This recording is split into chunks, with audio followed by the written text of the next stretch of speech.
Ayan na tayo mga boss.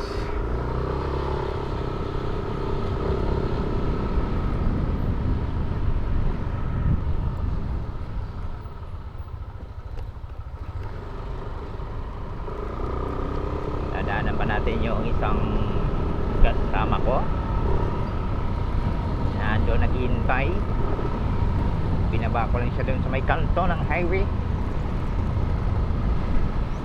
para pakain lang ako ng aking alaga. Ayun mga boss, no,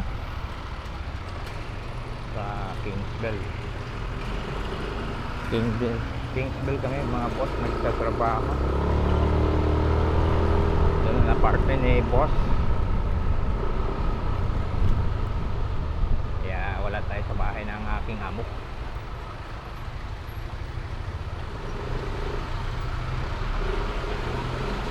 Re-renovate kasi may upa. Ganyan ang buhay mga boss ng maintenance.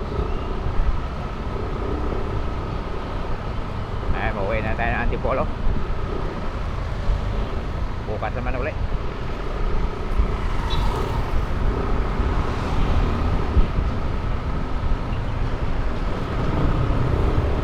Let's go mga boss.